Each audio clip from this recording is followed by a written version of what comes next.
Hello and welcome to Wisdom Trek. This is Guthrie Chamberlain, and I am your guide to wisdom and creating a living legacy.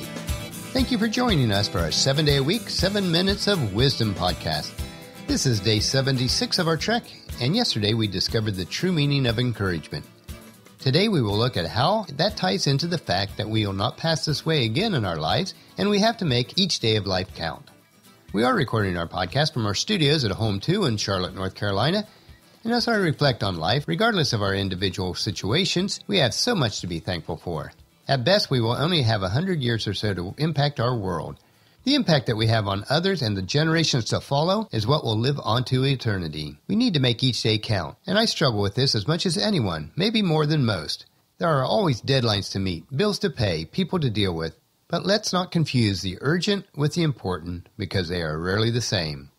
Although I don't get outdoors nearly as much as I would like, the analogy of life being a hiking trek is so important and fitting. We slowly go through life one day at a time. This morning was a reminder of how much life is like hiking or trekking through difficult mountainous terrain. During my regular exercise routine each morning, I usually spend an hour running on our treadmill. Since both Paula and I use this treadmill nearly every day, a couple years ago we invested in a treadmill that is connected to the internet and has walking, running, and hiking trails from all over the world through the use of Google Maps. The technology is really neat, and although I usually choose running courses, this morning I chose 2 hiking trails. The first one was the Sierra Trail in California, which is about 2 miles long, and the second was the Deer Mountain Trail in Colorado, which is about 2.5 miles long. I have to tell you that they were uphill during most of both trails, and while I usually jog or run, this morning it was only a fast walk at 4 miles an hour. With the difficulties of these trails, it was certainly a stark reminder that some days life is an uphill climb and can be very painful for the moment. But if we keep at it, we will reach our destination eventually. Sometimes it takes being infused with a little more courage to make it through. As we think about infusing courage into our lives and the lives of others, as I mentioned yesterday, on our analogy, it was similar to what happens when a person receives a blood transfusion. The person receives life-altering experiences that will help them to be fully alive. What we say to others and how we treat others each day is either infusing them with life or death. This also applies to what we speak into ourselves and how we treat ourselves. Are you living daily or dying daily?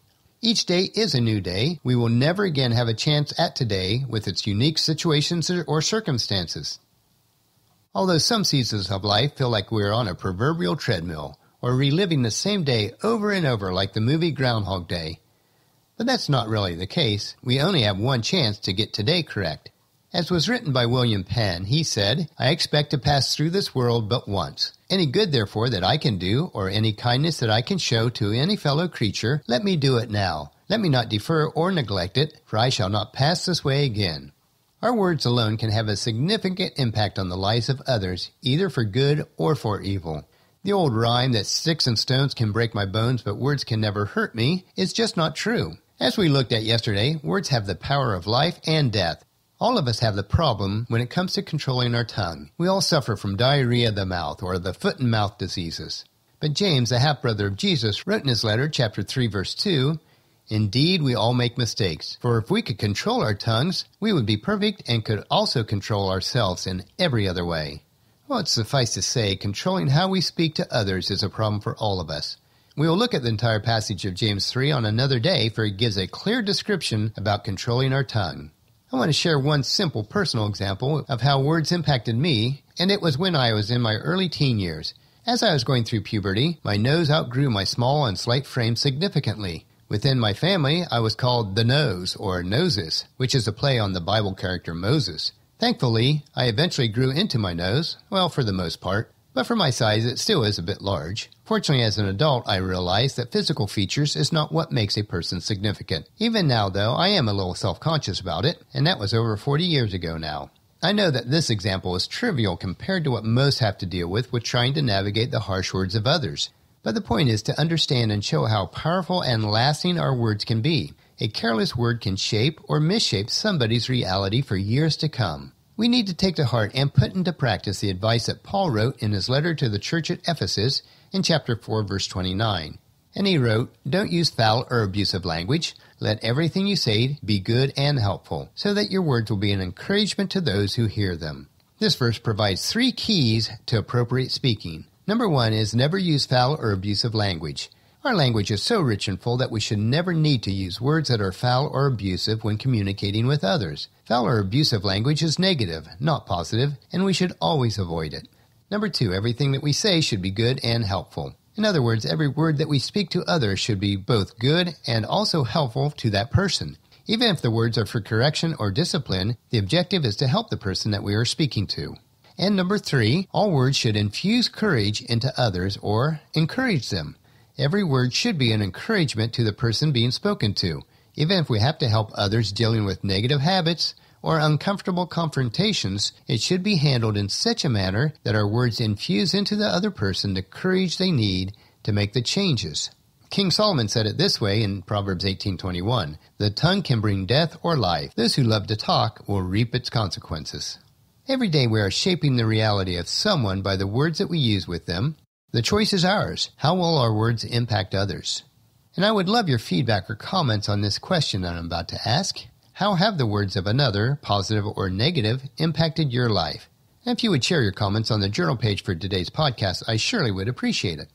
Well, that'll finish our podcast for today. If you've missed any of our previous episodes, please check out Wisdom Trek at iTunes, Stitcher, SoundCloud, Spreaker, YouTube, or on wisdom-trek.com.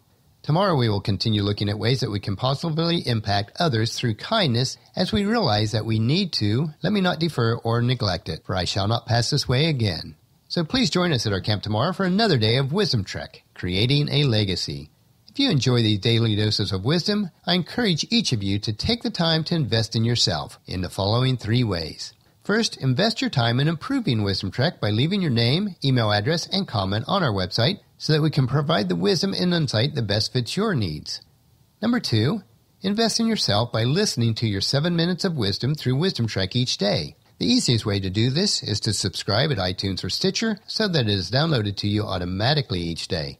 And 3, invest in the lives of others by sharing with your family and friends, either in person or online, to journey with us on our Wisdom Trek. And if you haven't done so already, please go to iTunes or Stitcher and leave us a rating. This will allow the Wisdom Trek podcast to be exposed to others so they can join us on our trek. The journal for today's podcast can be found at wisdom-trek.com, where we have pictures, tweetable quotes, wisdom nuggets, and free resources.